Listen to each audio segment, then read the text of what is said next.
सब कुछ बिल्कुल शांत था। तभी अचानक एक दिन कॉस्मिक एनर्जी अर्थ से टकराती है।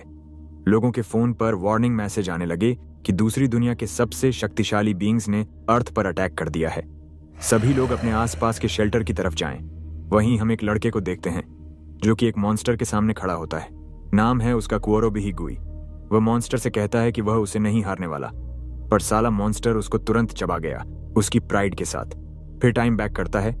हमें 10 साल पहले की बात बताई जाती है कि एक दिन अर्थ पर अचानक हजारों की तादाद में ईवा नाम के एलियंस आए।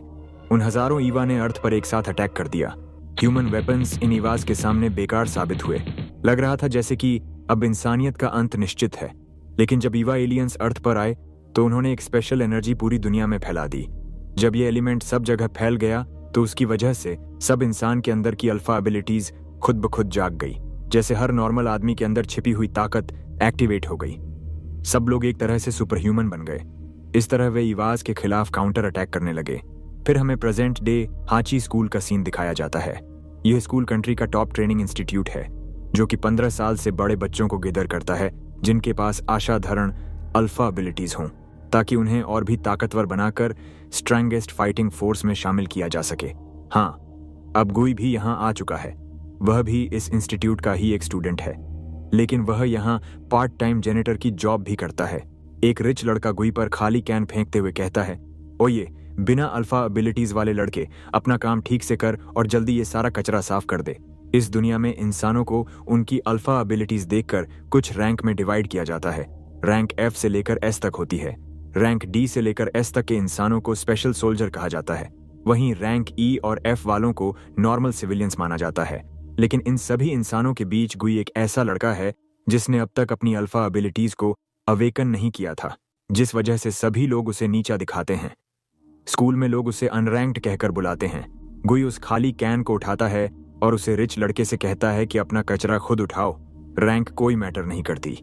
रिच लड़का गुई को थप्पड़ मारने लगता है और फुल एटीट्यूड दिखाते हुए कहता है, अरे साले अनरैंक्ड जेनेटर, तू मुझे ऑर्डर देगा? साले तू एक कचरा है और मैं A रैंक पर हूँ। मैं सोच रहा था कि मैंने मिडिल स्कूल में तुझे बहुत कुछ सिखा दिया है, लेकिन तुम अभी भी नहीं समझे। लगता है अब तुम्हें सबक सिखाना ही पड़ेगा। मैं तुम्हें अपनी इस आग से जला दूंगा। तभी उस लड़के की आग अचानक बर्फ के टुकड़े में बदल जाती है। वह लड़का शॉक होकर पीछे देखता है। पीछे एक S रैंक लड़की खड़ी होती है। वह लड़की उसे रिच लड़के से कहती है कि तुम्हें अपनी ये अल्फा एबिलिटीज ईवास के खिलाफ इस्तेमाल करनी चाहिए, न कि एक पावरलेस सिटीजन के। इस लड़की का नाम है ह्योगा ओरिने, जो कि S रैंक पर है। लोग उसे आइस वॉल विच भी कहते हैं। वह फर्स्ट ईयर की स्टूडेंट है। उसे एलीट्स के बीच में भी एलीट माना जाता है। वह रिच लड़का ओरिने से लड़ना नहीं चाहता था, क्योंकि वह आखिर S रैंक पर ही तो है। इसीलिए वह रिच लड़का वहां से चला जाता है। ओरिने गुई को समझाती है कि उसे हायर रैंक वालों से बहस नहीं करनी चाहिए, क्योंकि हायर रैंक वालों को इमरजेंसी के टाइम पर लोअर रैंक्ड को मारने की परमिशन होती है। गुई ओरिने को कैन उठाने के लिए थैंक्स कहता है और फुल स्वैग से कहता है कि रैंक और एबिलिटीज मैटर नहीं करती। किसी इंसान की अहमियत उसके एक्शन से पता चलती है। मैं यह काम सिर्फ इसलिए कर रहा हूं ताकि मैं हाची स्कूल के स्टूडेंट्स की थोड़ी बहुत मदद कर पाऊं, जो सबको बचाते हैं। इतना कहकर गुई वहां से चला जाता है। वहीं ओरिने कह रही होती है कि जब आखिर में उसे ही कचरा उठाना था तो इतना नाटक किस लिए कर रहा था। कितना अजीब था यह लड़का। टाइम बैक जाता है। हमें 8 साल पहले का सीन दिखाया जाता है, जहां हम देखते हैं कि गुई रो रहा होता है, क्योंकि उसके पास अल्फा एबिलिटीज न होने की वजह से लोग उसका मजाक उड़ाते हैं। गुई की मम्मी उसे समझाते हुए कहती हैं, इंसान की अहमियत उनकी अल्फा एबिलिटीज या उनके पास क्या कुछ है उससे नहीं होती। इंसान जो करते हैं उससे उनकी अहमियत होती है। तो गुई, तुम्हें बस लोगों की जरूरत पूरी करनी है। फर्क नहीं पड़ता कि तुम क्या करते हो, तुम्हें बस लोगों के लिए यूजफुल रहना है। अपनी मम्मी की बात सुन उस वक्त गुई बहुत ही खुश हो गया था, क्योंकि अब उसे अपने अवेकन होने से फर्क नहीं पड़ता था। लेकिन कुछ दिनों बाद अचानक गुई की मम्मी बीमार हो गई। डॉक्टर ने गुई को बताया कि उसकी मम्मी की बॉडी उसकी खुद की अल्फा एबिलिटीज को संभाल नहीं पा रही और फिलहाल ऐसी कोई भी ट्रीटमेंट उपलब्ध नहीं है जिससे उन्हें ठीक किया जा सके। वहीं 2 नर्स आपस में गुई और उसकी मम्मी का मजाक उड़ाती हैं, क्योंकि अब वो दोनों ही अनरैंक्ड हैं। उन दोनों नर्सेज की बात सुन गुई कह रहा होता है कि आखिर अल्फा एबिलिटीज और रैंक में खास बात क्या है। मेरा और मेरी मम्मी की अहमियत तुम लोग डिसाइड मत करो। इंसान की अहमियत उनके काम से होती है, न कि अल्फा एबिलिटीज से। फिर हमें वापस प्रेजेंट डे दिखाया जाता है, जहां हम देखते हैं कि गुई कॉरिडोर में पोछा मारता है। खिड़कियां साफ करता है और टॉयलेट भी। आज उसने अपना पूरा काम समय से पहले पूरा कर लिया था, इसलिए वह बहुत ही जोश में था। इसलिए वह सोचता है कि जब उसने अंदर का काम खत्म कर ही दिया है तो क्यों ना बाहर की भी सफाई कर दी जाए। गुई बाहर ग्राउंड पे आ गया होता है, जहां वह देखता है कि टीचर स्टूडेंट्स की प्रैक्टिकल ट्रेनिंग के लिए उन्हें ग्राउंड पे लेकर आए होते हैं। टीचर सभी स्टूडेंट्स के लिए अलग अलग सी रैंक ईवास को लाया होता है। सभी स्टूडेंट्स बी रैंक और उससे ऊपर के रैंक के थे, इसलिए टीचर उन्हें ऑर्डर देता है कि उन्हें इन ईवास को 1 मिनट के अंदर खत्म करना होगा। टीचर पहले 2 ईवास को एक साथ रिलीज कर देता है, जिन्हें वह रिच लड़का और ओरिने अपने अपने पावर्स का यूज करके हरा देते हैं। यह देखकर सभी स्टूडेंट्स हैरान हो जाते हैं। उन्हें लगता है कि इन दोनों की ताकत इतनी है कि ये दोनों किसी भी एस क्लास ईवा को बहुत ही आसानी से हरा सकते हैं। गुई भी उन दोनों की पावर्स को देखकर हैरान था। तभी आसमान से एक बहुत ही तेज एनर्जी गुजरती है, जो कि सिटी के बीचों बीच जाकर टकराती है। अचानक क्लाइमेट चेंज हो जाता है। हांची स्कूल के पास एक सी रैंक या उससे ऊपर रैंक का ईवा सामने आता है। गुई उस ईवा को देखकर हैरान था, क्योंकि वह ईवा काफी ज्यादा बड़ा होता है। ऐसा ईवा आज से पहले कभी देखा नहीं गया था। स्टूडेंट्स उस ईवा को देखकर जोश में आ जाते हैं। उन्हें लगता है कि वे इस ईवा को बहुत ही आसानी से हरा सकते हैं। रिच लड़का सभी स्टूडेंट्स को इकट्ठा होकर एक साथ उस ईवा पर अटैक करने के लिए कहता है। उसे लगता है कि उसके सामने तो यह ईवा बिल्कुल ही हलवा है। ओरिने स्टूडेंट्स को रुकने के लिए कहती है और पहले बैटल फॉर्मेशन बनाने को कहती है, लेकिन सभी स्टूडेंट्स ओरिने की बात नहीं मानते और सीधे ईवा को मारने के लिए उसकी तरफ भागने लगते हैं। वहीं रिच लड़का स्टूडेंट्स से कह रहा होता है कि अगर हम इस ईवा को खत्म कर दें तो हम सभी को मेरिट मिलेगा और हमारी रैंक भी अप होगी। सभी स्टूडेंट्स एक साथ ईवा पर अपने अपने स्पेशल पावर से अटैक करते हैं, जिससे वहां पर एक ब्लास्ट होता है। स्टूडेंट्स खुशी के मारे उछलने लगते हैं। उन्हें लगता है कि उन्होंने उस ईवा को बहुत ही आसानी से हरा दिया, लेकिन फिर धुआं धीरे धीरे हटता है। ईवा अभी भी जिंदा था। रिच लड़का यह देखकर हैरान था, क्योंकि उन्होंने अपनी पूरी ताकत से उस ईवा पर अटैक किया था, लेकिन फिर भी वह ईवा बच गया और अब ईवा एक एनर्जी ब्लास्ट करने वाला होता है। तभी और इन्हें एक आइस शील्ड को क्रिएट करती है और सभी स्टूडेंट्स को वापस आकर उसके पीछे छुपने के लिए कहती हैं। आगे वाले स्टूडेंट्स भागकर ओरिने की तरफ आ रहे होते हैं कि तभी ईवा एनर्जी ब्लास्ट कर देता है, जिसके शिकार वे आगे वाले स्टूडेंट्स बनते हैं और अब ओरिने अकेले उस एनर्जी ब्लास्ट को अपनी आइस शील्ड से रोक रही होती है। लेकिन धीरे धीरे उस शील्ड में भी दरारें आने लगती हैं और एक वक्त ऐसा आया जब वह आइस शील्ड पूरी तरह से टुकड़ों में बिखर गई। वह यह देखकर गुई हैरान हो जाता है, क्योंकि अब सभी टॉप रैंकर्स हार चुके थे और वह ईवा भी उनकी तरफ आगे बढ़ रहा होता है। सभी स्टूडेंट्स उस ईवा की ताकत और साइज को देखकर बहुत डर रहे होते हैं, क्योंकि वह वही ईवा था जिसने 8 साल पहले टोक्यो को तबाह कर दिया था और अब वह उन्हें मारने के लिए भागते हुए आगे बढ़ रहा होता है। ये देखकर सभी स्टूडेंट्स अपनी जान बचाकर भागने लगते हैं और इन्हें उन भागते हुए स्टूडेंट्स से कह रही होती है कि भागो मत, हमें साथ मिलकर फाइट करनी पड़ेगी। अगर हम टॉप रैंकर्स ही इसी तरह भागेंगे तो सिटीजन्स की जान कौन बचाएगा। लेकिन कोई भी ओरिने की बात पर ध्यान नहीं देता और वे बस भागते रहते हैं। तभी ईवा एक स्टूडेंट को खा जाता है। यह देखकर ओरिने बहुत ही ज्यादा डर जाती है और अब उस ईवा का अगला शिकार ओरिने बनने वाली थी। ईवा अपने मुंह से एक टेल ईवा को बाहर निकालता है, जो ओरिने को खाने के लिए अपना बड़ा सा मुंह खोलता है।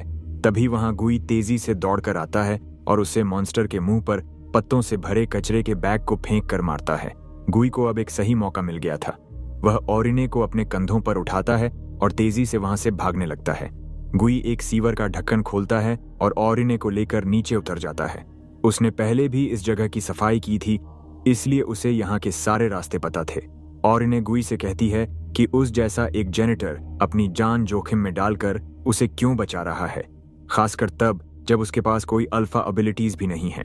गुई जवाब देता है कि किसी मदद करने के लिए जरूरी नहीं है कि आपके पास अल्फा एबिलिटीज ही हों।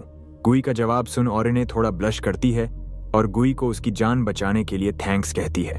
फिर थोड़ी देर और भागने के बाद गुई शेल्टर के सामने पहुंच जाता है। वह ढक्कन खोलता है।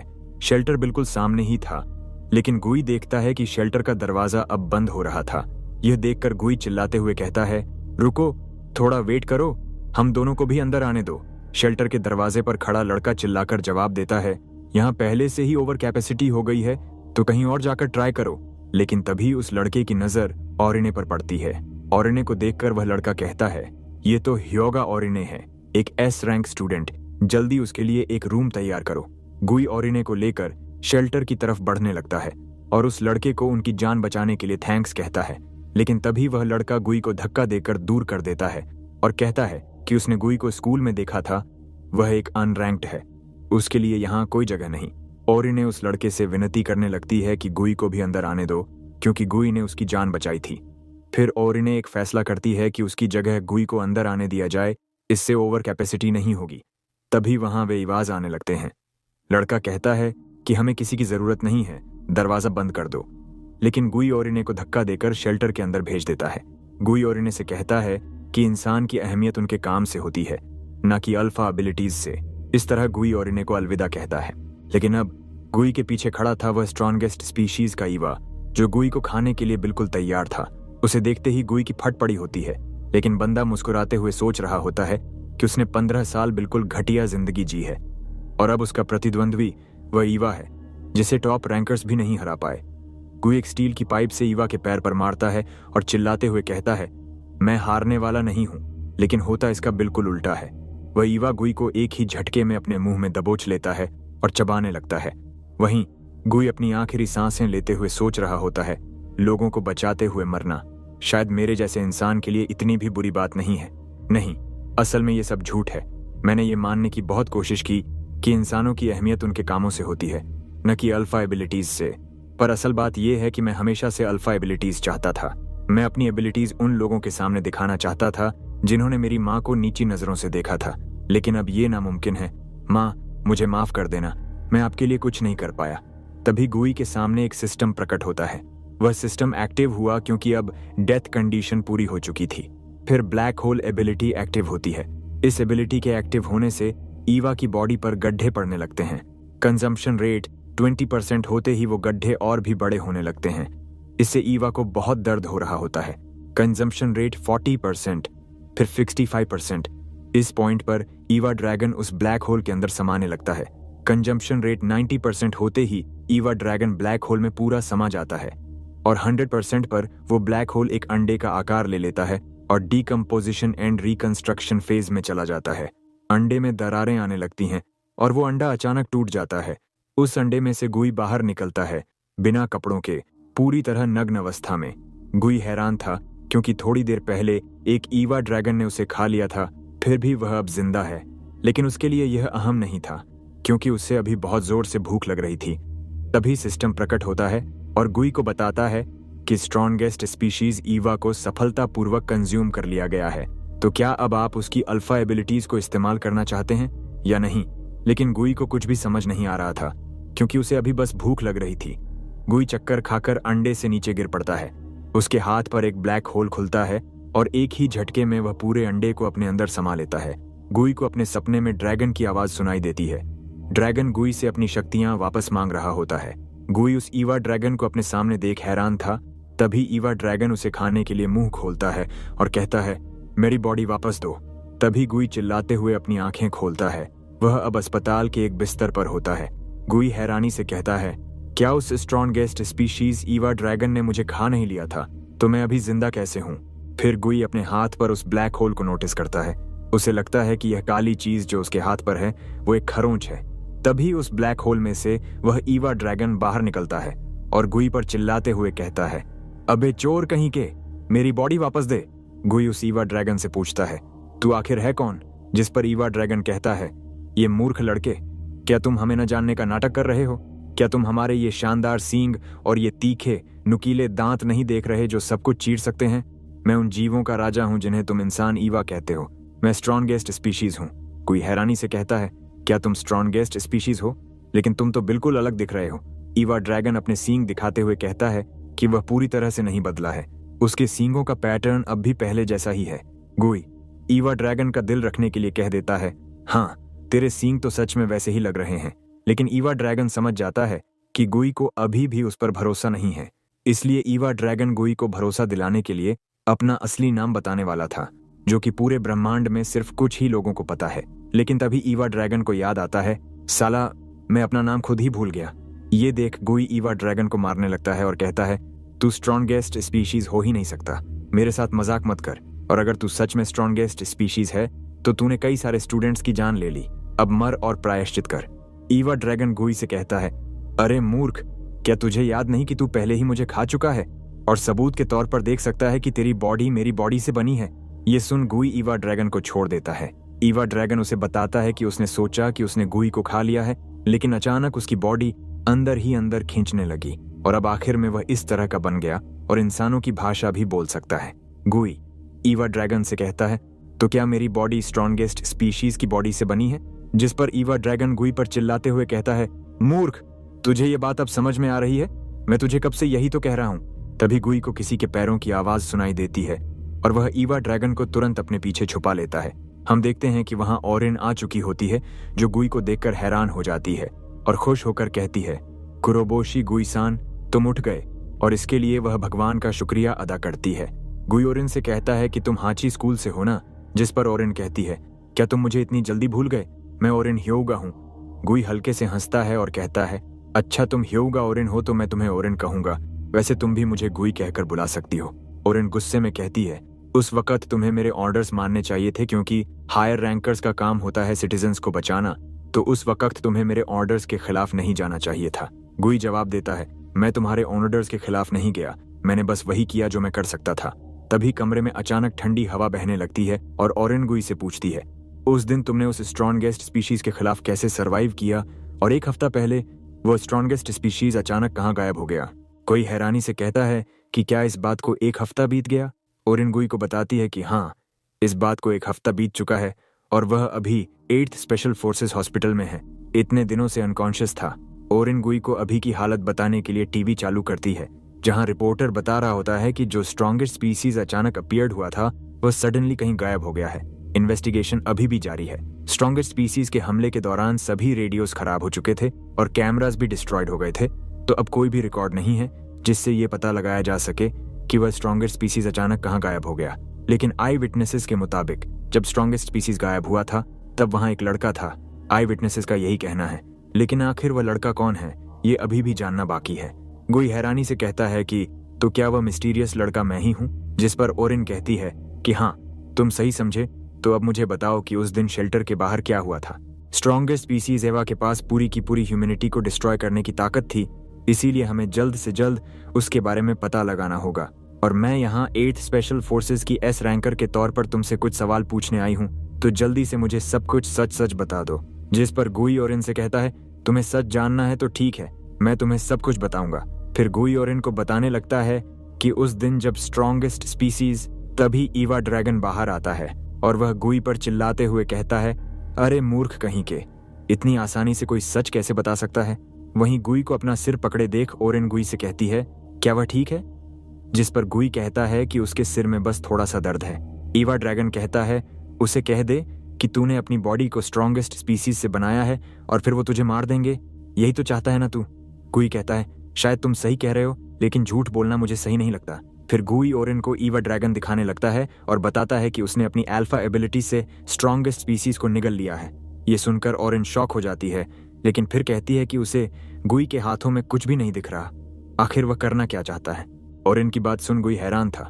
वह सोच रहा होता है कि क्या ओरिन स्ट्रॉन्गेस्ट स्पीसीज और इस ब्लैक मार्क को नहीं देख पा रही है? क्या वह इसकी आवाज भी नहीं सुन पा रही है? ओरिन अपनी अल्फा एबिलिटी को इस्तेमाल करते हुए गुई को सीरियसली जवाब देने को कहती है। वहीं हम आसमान में एक ईवा को देखते हैं। ड्रैगन ईवा उसकी एनर्जी को महसूस कर लेता है, तो वह यहाँ ऑलरेडी पहुंच चुका है। उसी समय ओरिन अभी भी गुई से सवाल कर रही होती है। ड्रैगन ईवा गुई को जल्दी से खड़े होकर यहाँ से भागने को कहता है। गुई उससे कहता है कि आखिर बात क्या है, उसे यहाँ से क्यों भागना है? जिस पर ड्रैगन ईवा कहता है कि वह बाद में उसे सब एक्सप्लेन कर देगा और फिलहाल उसे जल्दी यहाँ से भागने के लिए कहता है। तभी आसमान में उड़ रहा वह ईवा बर्ड विंडो तोड़कर उन पर अटैक करने लगता है। ओरिन जल्दी से एक आइस शील्ड क्रिएट करती है और कहती है कि ये ईवा तो बहुत ही ज्यादा पावरफुल है। गुई उस ईवा को देखकर हैरान था। वह कह रहा होता है कि आखिर ये ईवा यहाँ किस लिए आया है। वहीं ड्रैगन ईवा उसे जल्दी से यहाँ से भागने के लिए कहता है, क्योंकि ये bird Eva S rank Eva से भी ज्यादा खतरनाक है, जो कि ड्रैगन ईवा की खुशबू सूंघते हुए यहाँ आ पहुंचा है। ड्रैगन ईवा ने अर्थ पर आने से पहले इस बर्ड ईवा को बहुत बुरी तरह मारा था और अब उसे पता चल गया है कि ड्रैगन ईवा बहुत ही ज्यादा वीक हो चुका है, इसीलिए वह अब अर्थ पर ड्रैगन ईवा से बदला लेने के लिए आया है। ड्रैगन ईवा गुई से कहता है कि अब उनकी बॉडी एक ही है, इसका मतलब बर्ड ईवा ड्रैगन ईवा के साथ साथ गुई को भी खा जाएगा। वहीं हम देखते हैं कि बर्ड ईवा अब और भी जोर लगाकर ओरिन की आइस शील्ड पर अटैक करने लगता है, लेकिन ओरिन गुई को दिलासा देते हुए कहती है कि उसकी यह ice shield S rank Eva के अटैक को भी संभाल सकती है। लेकिन तभी गुई ओरिन को धक्का देकर दूर कर देता है और वह ओरिन से कहता है कि ये ईवा शायद उसी के लिए यहाँ आया है, तो वह यहाँ से भाग जाए। ओरिन अपनी अल्फा एबिलिटी का इस्तेमाल करते हुए कहती है कि उसे सिचुएशन के बारे में तो नहीं पता, लेकिन उसे कम मत आंखो, वो ह्यूगा ओराइन एक एस रैंकर है और सिटीजन्स को बचाना उसका काम है। फिर ओरिन अपने 1000 आइस पिलर्स अटैक से बर्ड ईवा पर वार करती है, जिससे बर्ड ईवा दर्द के मारे जोर से चीखने लगता है। यह देखकर ओरिन कहती है कि वह तो इस लेवल के ईवास को जब चाहे तब हरा सकती है। लेकिन तभी उस बर्ड ईवा के ऊपर से ओरिन के वे 1000 आइस पिलर्स गायब हो जाते हैं। ये देखकर ओरिन हैरानी से कहती है कि क्या उस बर्ड ईवा ने अपनी बॉडी हीट से ही आइस को पिघला दिया। फिर हम देखते हैं कि bird Eva solar beam attack के लिए एनर्जी चार्ज कर रहा होता है। वहीं ओरिन गुई को अपने पीछे आकर छिपने को कहती है। दूसरी तरफ ड्रैगन ईवा गुई से कह रहा होता है कि उसके पास अभी अच्छा मौका है। जब तक वह कमीना बर्ड ईवा उस लड़की से फाइट करने में बिजी है, उसे यहाँ से भाग जाना चाहिए। लेकिन गुई ड्रैगन ईवा की बात नहीं मानता और मेरी तरह एक असली मर्द की तरह बर्ड ईवा के पैर से टकरा जाता है, उसका ध्यान अपनी ओर लाने के लिए। ये देखकर ओरिन गुई से कहती है कि उसके पास कोई भी अल्फा एबिलिटी नहीं है, तो उसे जल्दी यहाँ से भाग जाना चाहिए। लेकिन गुई मुस्कुराते हुए कहता है कि ये बर्ड ईवा उसके लिए यहाँ आया है, तो वही उसका ओपोनेंट होगा। अब गुई ने उस बर्ड ईवा का पूरा ध्यान अपनी ओर खींच लिया होता है, लेकिन गुई सोचता है कि अब उसे क्या करना चाहिए। गुई सामने एक पेड़ को देखता है और सोचता है कि अगर वह किसी तरह उस पेड़ पर जंप मार दे तो वहां से उतरकर वह ऐसी जगह जा सकता है जहां एक भी इंसान न हो। गुई की यह बात सुनकर ड्रैगन ईवा कहता है कि क्या वह बहुत बड़ा मूर्ख है, अगर वह ऐसा नहीं कर पाया तो उनका काम तमाम हो जाएगा। गुई कहता है कि उसके पास दूसरा कोई ऑप्शन नहीं है। गुई अपनी सारी ताकत लगाकर जंप करता है, लेकिन भैया वह तो इतना बड़ा जंप मार देता है कि आसमान में उड़ने ही लगता है। गुई को आसमान में उड़कर बहुत मजा आ रहा होता है, लेकिन तभी वह सोचता है कि अब वह नीचे कैसे उतरेगा। गुई के इतना सोचते ही वह तेजी से जमीन की तरफ नीचे गिरने लगता है। ड्रैगन ईवा गुई को शांत रहकर लैंडिंग करने पर फोकस करने को कहता है। फिर हम देखते हैं कि गुई जमीन से टकराता है और वहां पर एक धमाका होता है। गुई ने सफलतापूर्वक लैंड कर लिया होता है, लेकिन गुई के जमीन पर टकराने से वहां एक बड़ा गड्ढा बन चुका होता है। गुई कहता है कि उसने इतनी ऊपर से जंप किया, फिर भी उसे कोई दर्द महसूस क्यों नहीं हुआ, जिस पर ड्रैगन ईवा गुई से कहता है कि उसने गुई को जंप करने के लिए अपनी पावर दी थी। तभी वो बर्ड ईवा भी उड़कर नीचे आ जाता है। गुई कहता है कि उसे इस बर्ड ईवा को ऐसी जगह ले जाना पड़ेगा जहां कोई इंसान ना हो। फिर गुई वहां से भागना शुरू कर देता है और वो बर्ड ईवा भी गुई के पीछे अटैक करते हुए उड़कर आ रहा होता है। ड्रीवा इस चीज का फायदा उठाता है। वो गुई से कहता है कि अगर गुई अपनी बॉडी उसे सौंप दे तो वो इस कमीने बर्ड ईवा को हरा सकता है, और वो गुई से ये भी कहता है कि अगर गुई उसे अपनी पावर नहीं देगा तो यहाँ के सभी लोग, बिल्डिंग्स, सब कुछ तबाह हो जाएगा। अब गुई के पास सिर्फ 2 ऑप्शन हैं, या तो वह सबको मरने दे या फिर अपनी बॉडी ड्रीवा को सौंप दे। यहाँ गुई बहुत ही बुरी तरह फंस चुका था। गुई ड्रीवा से पूछता है कि वो अपनी बॉडी उसे सौंप दे, इसका मतलब क्या है। ड्रीवा गुई पर चिल्लाते हुए कहता है, मुझे अपनी बॉडी इस्तेमाल करने दे, क्योंकि असल में ये बॉडी मुझसे ही बनी है। अगर मैं इसे महसूस कर लूं तो मैं इसे इस्तेमाल भी कर पाऊंगा। जल्दी कर, क्या तू मरना चाहता है। ड्रीवा की बात सुनकर गुई सोच रहा होता है कि अगर उसने ड्रीवा को बॉडी सौंप दी तो ड्रीवा फिर से पहले की तरह तबाही मचा सकता है। इतना सोचने के बाद गुई ड्रीवा से कहता है कि वो अभी तक नहीं भूला है जो ड्रीवा ने हाची स्कूल के स्टूडेंट्स के साथ किया था। तभी बर्ड ईवा सोलर बीम से गुई पर अटैक करता है, लेकिन गुई झुककर उसे डॉज कर लेता है। फिर गुई को सामने से एक औरत के चिल्लाने की आवाज सुनाई देती है, जो इस बर्ड ईवा को देखकर चीख रही होती है। बर्ड ईवा गुई को छोड़कर उस औरत की तरफ भागना शुरू कर देता है। गुई चिल्लाकर बर्ड ईवा का ध्यान अपनी तरफ लाने की कोशिश करता है, लेकिन बर्ड ईवा ध्यान नहीं देता और सीधा उस औरत की तरफ बढ़ता जाता है। यह देखकर ड्रीवा गुई से कहता है कि अब समय नहीं है, गुई को उसे अपनी बॉडी सौंप देनी चाहिए। वहीं गुई सोच रहा होता है कि अगर उसकी बॉडी स्ट्रॉन्गेस्ट स्पीशीज से बनी है तो उसके पास ड्रीवा की ताकत आ गई होगी। ये सोचकर वह बर्ड ईवा को पंच मारता है, लेकिन बर्ड ईवा को कुछ भी फर्क नहीं पड़ता। गुई कहता है कि आखिर इस बर्ड ईवा को कुछ भी क्यों नहीं हुआ, जिस पर ड्रीवा गुई पर चिल्लाते हुए कहता है कि उसकी पावर का इस्तेमाल करने के लिए गुई को उसकी इच्छा शक्ति की जरूरत पड़ेगी। ड्रीवा की इच्छा शक्ति के बिना गुई सिर्फ एक नॉर्मल इंसान है। वहीं ईवा बर्ड सोलर बीम के लिए एनर्जी चार्ज करने लगता है। यह देखकर ड्रीवा गुई को एक खतरनाक मुस्कान देते हुए कहता है कि वो अपनी बॉडी उसे सौंप दे। अगर वो ऐसा करेगा तो वो इस ईवा बर्ड को रोक सकता है। वरना बर्ड ईवा के अटैक से पूरा हॉस्पिटल तबाह हो जाएगा और सारे लोग मारे जाएंगे। तभी गुई ड्रीवा को अपने दोनों हाथों के बीच दबाकर उसका मुंह बंद कर देता है और गुई ड्रीवा से कहता है कि वो बहुत ज्यादा शोर कर रहा है। गुई ड्रीवा से यह भी कहता है कि वो बर्ड ईवा उसी की वजह से यहाँ आया है, इसलिए ड्रीवा उसकी बॉडी को नहीं बल्कि अब गुई ड्रीवा की पावर का इस्तेमाल करेगा। तभी बर्ड ईवा ने भी अपना अटैक कर दिया होता है, जिसका शिकार अब गुई और ड्रीवा के साथ साथ पूरा हॉस्पिटल बनने वाला था। यह देखकर ड्रीवा गुई से कहता है कि क्या वो उन दोनों को मरवाना चाहता है, जिस पर गुई हल्की सी मुस्कान देते हुए कहता है कि अगर ड्रीवा उसे अपनी पावर नहीं देगा तो वो यही करेगा। और गुई ये भी कहता है कि अगर उसके साथ स्ट्रॉन्गेस्ट स्पीशीज भी मर जाएगा तो मानवता का सबसे बड़ा खतरा भी दूर हो जाएगा। तो गुई के लिए ये कोई बुरी चीज नहीं है। गुई की बात सुनकर ड्रीवा मजबूरन गुई को अपनी पावर देने के लिए तैयार हो जाता है, जिसके बाद वो उस ब्लैक होल के अंदर चला जाता है। इसके बाद हम देखते हैं कि गुई अब खुद को बेहद पावरफुल महसूस कर रहा होता है। वो बर्ड ईवा के अटैक के सामने जवाबी हमला करता है। इसके बाद हम देखते हैं कि गुई के पंच से जो एनर्जी रिलीज हुई वो बर्ड ईवा की सोलर बीम को पीछे धकेलते हुए उसकी गर्दन उड़ा देती है और सीधा आसमान में चली जाती है। और हमें बताया जाता है कि गुई ने स्ट्रॉन्गेस्ट स्पीशीज की पावर का सिर्फ 0.001% हिस्सा ही इस्तेमाल किया था। फिर सिस्टम अपने नॉर्मल मोड में वापस चला जाता है। वहीं गुई ये देखकर हैरान था कि उसने स्ट्रॉन्गेस्ट स्पीशीज की पावर का इस्तेमाल करके एक ही बार में इतने पावरफुल ईवा को मार डाला। फिर गुई को अचानक चक्कर आ जाते हैं और वो वहीं बेहोश होकर गिर पड़ता है। तभी वहां भागते हुए ओरिने पहुंच जाती है और वो गुई का नाम चिल्ला रही होती है। तभी उसकी नजर उस मरे हुए बर्ड ईवा पर पड़ती है और वो सोचती है कि आखिर इस बर्ड ईवा को किसने मारा। क्या वो गुई था? लेकिन उसके पास तो कोई अल्फा एबिलिटी भी नहीं है। फिर अगले सीन में हम देखते हैं कि गुई एक कुर्सी पर बेहोश बैठा होता है। गुई धीरे धीरे अपनी आंखें खोलता है क्योंकि उसे किसी अच्छी चीज की खुशबू आ रही थी। गुई अपने सामने एक बूढ़े आदमी को देखता है जो एक कप में चाय डालते हुए कह रहा होता है, कुरोबोशी गुई, तो तुम उठ गए। कैसा रहेगा अगर हम चाय पीते पीते बात करें? फिर वो बूढ़ा आदमी गुई को चाय सर्व करता है। वहीं गुई उस बूढ़े आदमी से पूछता है कि वो कौन है और यहाँ इस जगह पर कैसे आ गया। जिस पर वो बूढ़ा आदमी गुई से कहता है कि जब उसने हॉस्पिटल पर हमला करने वाले बर्ड ईवा को हरा दिया था, उसके बाद वो क्रिटिकल कंडीशन में पहुंच गया था, इसलिए वो उसे यहाँ लाया ताकि उसकी अच्छे से देखभाल की जा सके।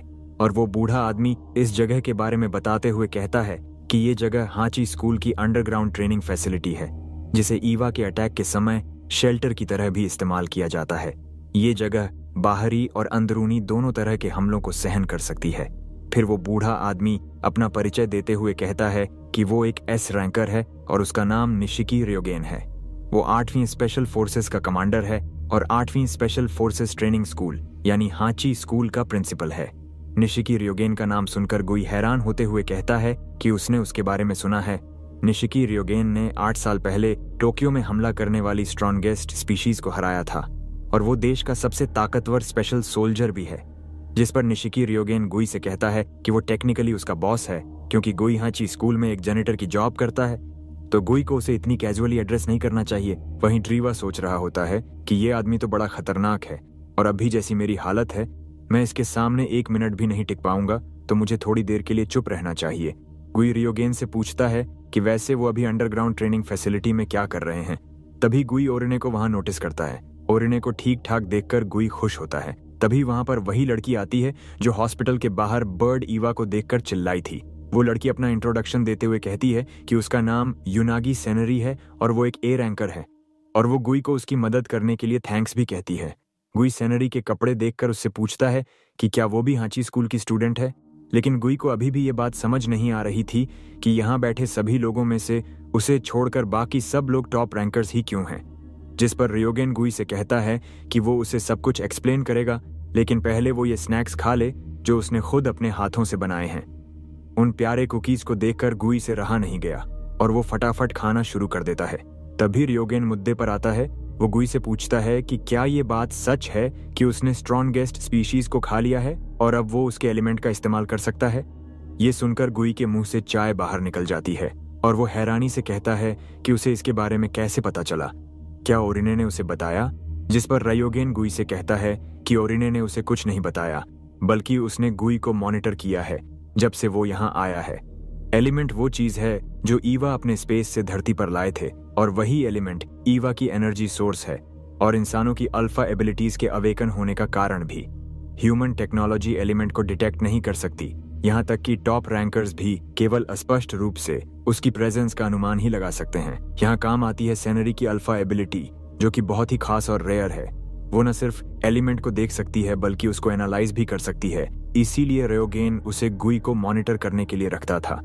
गुई कहता है कि तो क्या हॉस्पिटल के बाहर सेनरी की जान बचाना कोई कोइंसिडेंस नहीं था, बल्कि रयोगेन उसे टेस्ट कर रहा था।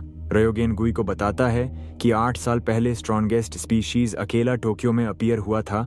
उसने वहां पर सब कुछ तबाह कर दिया था, बड़ी बड़ी बिल्डिंग्स तक को मिट्टी में मिला दिया। वो उसे न्यूक्लियर वेपन के बराबर का खतरा मानते थे, और हाल ही में जो ईवा अपीयर हुआ था उसे भी स्ट्रॉन्गेस्ट स्पीशीज माना जा रहा है। इसीलिए वो एक बार फिर से ये तबाही नहीं होने देना चाहता। ये सोचते हुए वो गुई की गर्दन पर अपनी स्वॉर्ड रखते हुए कहता है कि अगर जरा सा भी रिस्क है तो वो उसे खत्म कर देगा, और ये उसकी ड्यूटी है, कंट्री का स्ट्रॉन्गेस्ट एस रैंकर होने के नाते। गुई सोच रहा होता है कि रयोगेन अचानक उसके पीछे कैसे आ गया। अभी थोड़ी देर पहले तो वो उसके सामने ही बैठा था। रयोगेन अभी बहुत ही गुस्से में था, क्योंकि जब स्ट्रॉन्गेस्ट स्पीशीज ने हाची स्कूल पर अटैक किया था तब वो वहां मौजूद नहीं था, जिसकी वजह से उसके कुछ स्टूडेंट्स मारे गए, और अब वो स्ट्रॉन्गेस्ट स्पीशीज को खुद पर्सनली खत्म करना चाहता था। इसीलिए रयोगेन अब गुई की गर्दन उड़ाने वाला था। तभी ओरिन रयोगेन को रोकते हुए कहती है कि प्रिंसिपल, अभी जो सेकंड स्ट्रॉन्गेस्ट स्पीशीज अपीयर हुआ था उसकी पावर भी न्यूक्लियर वेपन जितनी ही थी, और ये भी हो सकता है कि फ्यूचर में तीसरा और चौथा स्ट्रॉन्गेस्ट स्पीशीज भी अर्थ पर अटैक करने के लिए आए। इसलिए हमें गुई को ना मारकर उसके साथ हाथ मिलाकर इंसानियत को बचाने का काम करना चाहिए। गुई इंसानियत का सबसे शक्तिशाली वेपन बन सकता है जो उन ईवाज के खिलाफ फाइट करेगा। रयोगेन ओरिन की बात पर एग्री करता है और वो अपनी स्वॉर्ड को वापस खींच लेता है। उसे समझ आ गया था कि आग का जवाब सिर्फ आग से दिया जा सकता है, और स्ट्रॉन्गेस्ट स्पीशीज का असली काउंटर वही स्पीशीज खुद हो सकती है। लेकिन उसे ये बात सही नहीं लग रही थी कि एक 15 साल के बच्चे के हाथ में इतनी बड़ी पावर हो। इसीलिए वो सेनरी को गुई को केयरफुली असेस करने के लिए कहता है। सेनरी रयोगेन की बात मान लेती है। वो गुई की तरफ एक हल्की सी स्माइल देकर अचानक उसका हाथ पकड़ लेती है। गुई हैरानी से सेनरी से पूछता है कि आखिर वो क्या कर रही है। सेनरी को गुई के हाथों में द्रव्य दिखता है। उसे देखकर सेनरी कहती है कि उसे एक छोटू सा स्ट्रॉन्गेस्ट स्पीशीज मिल गया है, लेकिन उसकी एलिमेंट लेवल 0 है। फिर हम देखते हैं कि सेनरी और सीरियसली ऑब्जर्व करने के लिए अपनी दूसरी आंख से उस कपड़े को उतारती है। सेनरी की दूसरी आंख पहली वाली आंख से ज्यादा चमक रही थी। इस आंख के इस्तेमाल से सेनरी इंसान के अंदर घुसकर उसके एलिमेंट्स का पता लगा सकती है। सेनरी गुई से अपना सिर जोड़ती है और अपनी सेलेस्टियल ऑब्जर्वेशन टेक्निक का इस्तेमाल करके गुई के अंदर घुस जाती है। उसे वहां ब्लैक होल और स्टार्स दिख रहे थे जो कि गुई की बॉडी और एलिमेंट्स को दर्शाते थे। सेनरी सोचती है कि उसने सुना था कि गुई के पास कोई अल्फा एबिलिटी नहीं है, लेकिन यहाँ तो गुई के पास एलिमेंट्स हैं, हालांकि औरों की तुलना में बहुत कम। तभी उसे दिखता है कि वो सभी एलिमेंट्स मूव कर रहे हैं और एक ब्लैक होल में जा रहे हैं, लेकिन अब उनके साथ सेनरी भी उस ब्लैक होल के अंदर खींचने लगती है। सेनरी वहां से निकलने की कोशिश करती है, लेकिन वो इसमें फेल हो जाती है और एक टॉर्नेडो की तरह उस ब्लैक होल में खींचती चली जाती है। इसके बाद हमें उस ब्लैक होल के दूसरी तरफ का सीन दिखाया जाता है। जैसे ही सेनरी वहां पहुंचती है, वो ग्रेविटी फोर्स की वजह से नीचे की तरफ गिरने लगती है। नीचे पहुंचकर उसे वहां एक ब्लैक स्फीयर दिखता है, लेकिन जब वो और ध्यान से देखती है तो उसे वहां एक स्ट्रॉन्गेस्ट स्पीशीज नजर आता है। सेनरी को देखकर स्ट्रॉन्गेस्ट स्पीशीज उसे खाने के लिए अपना मुंह खोलता है, और जैसे ही वो सेनरी को खाने वाला होता है तभी सेलेस्टियल ऑब्जर्वेशन कैंसिल हो जाती है। सेनरी चिल्लाते हुए कहती है कि क्या वो अब भी जिंदा है। सेनरी को ऐसे हैरान परेशान देखकर ओरिन उसे शांत कराते हुए कहती है कि क्या वो ठीक है, आखिर वो चिल्ला क्यों रही थी। वहीं गुई सेनरी की आवाज सुनकर पूछता है कि क्या ऑब्जर्वेशन खत्म हो गया। टी पगलू रयोगेन सेनरी को चाय पिलाकर थोड़ा शांत होने के लिए कहता है। वहीं ओरिन रयोगेन से कहती है कि अभी सेनरी को चाय की नहीं बल्कि पानी की जरूरत है। सेनरी पानी पीती है, जिसके बाद वो थोड़ा शांत हो जाती है। रयोगेन सेनरी से पूछता है कि ऑब्जर्वेशन का रिजल्ट क्या निकला। सेनरी बताती है कि गुई की अल्फा एबिलिटी ब्लैक होल है। उसने गुई की बॉडी में एक बड़ा ब्लैक होल देखा था जो उसके खुद के एलिमेंट्स को एब्जॉर्ब कर रहा था। शायद यही वजह है जिसकी वजह से गुई एक अनरैंक्ड है। गुई की इसी अल्फा एबिलिटी की वजह से ही उसने स्ट्रॉन्गेस्ट स्पीशीज को खा लिया। सेनरी बताती है कि जब वो खुद उस ब्लैक होल में एब्जॉर्ब हो गई थी तब उसे वहां एक प्रिजन में बंद स्ट्रॉन्गेस्ट स्पीशीज दिखा।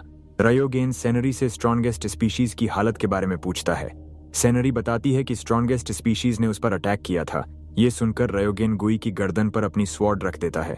ये देखकर ओरिन रयोगेन को रोकते हुए कहती है कि सेनरी ने जो कुछ भी देखा वो सब गुई की अल्फा एबिलिटी और कंडीशन के बारे में था, जिस पर रयोगेन कहता है कि अगर स्ट्रॉन्गेस्ट स्पीशीज उसके अंदर रहकर अटैक कर सकता है तो इस चीज की भी पॉसिबिलिटी है कि एक दिन वो अल्फा एबिलिटी को ब्रेक करके बाहर निकल आएगा और इंसानियत को तबाह कर देगा। इसीलिए रयोगेन अब गुई को मारने वाला था। ये देखकर द्रेवा गुई से कहता है कि अगर वो दोनों यहाँ ऐसे ही बैठे रहे तो रयोगेन उन दोनों को मार डालेगा। इसलिए द्रेवा गुई को अपनी पावर देने की बात करता है और रयोगेन को मार गिराने के लिए कहता है। वहीं सेनरी ने द्रेवा की बात सुन ली होती है। वो रयोगेन को बताती है कि ये छोटा सा स्ट्रॉन्गेस्ट स्पीशीज गुई को अपनी पावर देकर हम सबको ठिकाने लगाने की बात कर रहा है। और सेनरी ये भी बताती है कि ये छोटा सा स्ट्रॉन्गेस्ट स्पीशीज असल में स्ट्रॉन्गेस्ट स्पीशीज की सोल है। जब गुई ने स्ट्रॉन्गेस्ट स्पीशीज को अब्सॉर्ब किया था तब स्ट्रॉन्गेस्ट स्पीशीज 2 हिस्सों में बंट गया था, बॉडी और सोल, जिसमें से बॉडी तो उस ब्लैक होल में समा गई और सोल बाहर रह गई, लेकिन सोल बाहर रहकर भी सील्ड है। ये सुनकर रयोगेन कहता है कि भले ही स्ट्रॉन्गेस्ट स्पीशीज अंदर सील्ड है, लेकिन उसकी सोल गुई को पावर यूज करने के लिए उकसा सकती है, तो खतरा अभी भी है और ऐसी सोल एग्जिस्ट नहीं करनी चाहिए। ये कहते हुए रयोगेन गुई पर अपनी तलवार से अटैक करता है, लेकिन गुई तलवार को अपने हाथों से पकड़कर रोक देता है। गुई कहता है कि वो हमेशा से अल्फा एबिलिटी के बिना ही जीतता आया है, तो अब किसी सोल के उकसाने से वो उसके जाल में नहीं फंसेगा, लेकिन इस बात की कोई गारंटी नहीं है। ये कहते हुए रयोगेन गुई पर तलवार से हमला करता है और उसके सीने को चीर देता है। इससे स्ट्रॉन्गेस्ट स्पीशीज बौखला जाता है और वो गुई की बॉडी पर हावी हो जाता है। रयोगेन अब स्ट्रॉन्गेस्ट स्पीशीज के साथ गुई को भी मारने का मन बना लेता है। वहीं गुई को देखकर सेनरी कहती है कि गुई की बॉडी से स्ट्रॉन्गेस्ट स्पीशीज के स्टार एलिमेंट लगातार बाहर आ रहे हैं। अगर वो ऐसे ही बाहर आते रहे तो गुई के अंदर जो स्ट्रॉन्गेस्ट स्पीशीज है वो जल्दी रिलीज हो जाएगा। ये सुनकर रयोगेन गुई पर अटैक करते हुए कहता है कि वो स्ट्रॉन्गेस्ट स्पीशीज को रिलीज होने से पहले ही गुई को टुकड़ों में काट देगा। रयोगेन के अटैक से वहां एक धमाका होता है। ये देखकर ओरिने और सेनरी दोनों हैरान हो जाते हैं। वहीं स्ट्रॉन्गेस्ट स्पीशीज गुई पर हावी होकर बाहर आ जाता है। उसके अंदर से इतने बड़े अमाउंट में स्टार एलिमेंट निकल रहे थे कि रयोगेन उसे बिना एबिलिटी के भी देख पा रहा था। लेकिन स्ट्रॉन्गेस्ट स्पीशीज अटैक करे उससे पहले ही रयोगेन अपनी तलवार लेकर उस पर हमला करने के लिए जाता है और एक पल में ही हजारों स्ट्राइक लगा देता है, लेकिन उससे गुई पर एक खरोंच तक नहीं आती। वहीं गुई के हाथ पर जो ब्लैक होल था उसमें से छोटा सा ड्रेवा बाहर आता है और वो कहता है, तो क्या यही इंसानियत के सबसे पावरफुल इंसान की ताकत है? ये सुनकर रयोगेन अपने कदम पीछे लेता है और अपनी तलवार को ऊपर की तरफ कर अपनी असली ताकत बाहर निकालता है। उसकी तलवार के ऊपर एक बिजली का बवंडर घूमने लगता है। ये देखकर छोटा सा ड्रेवा बहुत मजे लेने लगता है। वहीं दोनों की पावर्स को देखकर ओरिने और सेनरी हैरान हो जाती हैं। ओरिने चिल्लाते हुए कहती है, कुरोबोशी गुई-सान, होश में आओ। क्या तुम्हें नहीं कहा था कि तुम स्ट्रॉन्गेस्ट स्पीशीज को खुद पर हावी नहीं होने दोगे? फिर हम देखते हैं कि ब्लैक होल में से ड्रेवा अपना बड़ा सा मुंह खोलकर मजे करने के लिए आगे बढ़ता है। रयोगेन भी अपनी बिजली वाली तलवार से अटैक करता है। दोनों के हमले आपस में टकराते हैं, जिससे वहां पर बहुत ज्यादा फोर्स बनती है। उससे बचने के लिए ओरिने आइस बैरियर क्रिएट करती है। वहीं हम देखते हैं कि ड्रेवा ने इंसानियत के सबसे स्ट्रॉन्ग आदमी की तलवार तोड़ दी होती है। यह देखकर रयोगेन की हालत खराब हो जाती है और वहीं ड्रेवा उसकी यह हालत देखकर जोर जोर से हंसने लगता है। फिर वो उसे खाने के लिए अपना मुंह खोलता है। ये देखकर ओरिने और सेनरी चिल्लाती हैं, प्रिंसिपल। लेकिन तभी गुई स्ट्रॉन्गेस्ट स्पीशीज को पीछे खींच लेता है, जिससे उसका मुंह ऊपर रूफ में घुस जाता है। रयोगेन कहता है, तुम स्ट्रॉन्गेस्ट स्पीशीज हो या कुरोबोशी गुई? गुई हल्की सी मुस्कान देते हुए कहता है, क्या मैंने नहीं कहा था कि स्ट्रॉन्गेस्ट स्पीशीज जैसी चीज मुझ पर हावी नहीं हो सकती? मैं कुरोबोशी गुई हूँ। गुई बताता है कि रयोगेन ने जो उसके सीने पर तलवार से हमला किया था, उसी वजह से उसे अपनी बॉडी रिगेन करने में देर हो गई। फिर गुई स्ट्रॉन्गेस्ट स्पीशीज को वापस खींचता है और उसका मुंह दबाते हुए कहता है, तुमने फिर से लोगों पर अटैक किया? क्या मैंने तुमसे नहीं कहा था कि मैं तुम्हें मार डालूंगा? ड्रेवा गुई की आंखों को देखता है। उसे वो बहुत डरावनी लगती है। वो गुई से कहता है कि वो आगे से ऐसा फिर कभी नहीं करेगा, तो अब गुई को भी सब कुछ भूल जाना चाहिए। फिर ड्रेवा जल्दी से ब्लैक होल में वापस चला जाता है। कोई सोच रहा होता है कि अच्छा हुआ कि स्ट्रॉन्गेस्ट स्पीशीज खुद ब खुद अंदर चला गया। सेनरी ने बताया था कि गुई की अल्फा एबिलिटी ब्लैक होल है, लेकिन गुई को उस एबिलिटी को कैसे इस्तेमाल करना है इसके बारे में उसे कुछ भी पता नहीं था। सेनरी गुई की तरफ देखते हुए कहती है कि स्टार एलिमेंट फिर से शून्य हो चुका है। गुई पहले की तरह एक अनरैंक्ड बन गया है।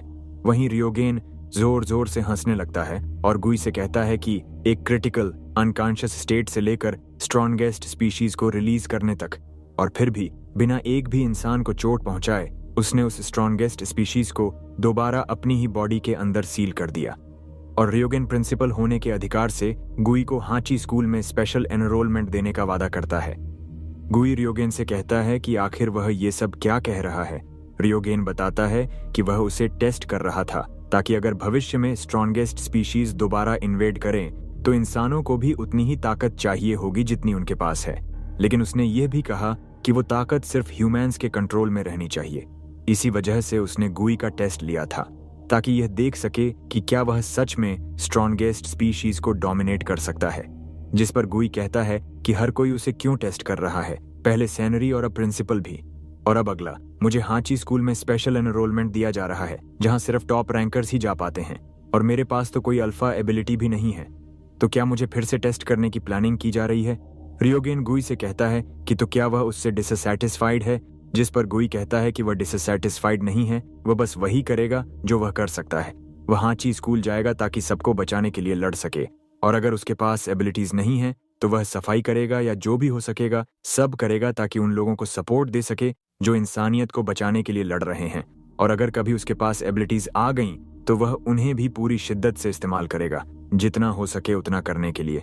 रियोगेन को गुई का ये एटीट्यूड पसंद आता है और वह प्रिंसिपल के तौर पर गुई का हांची स्कूल में स्वागत करता है।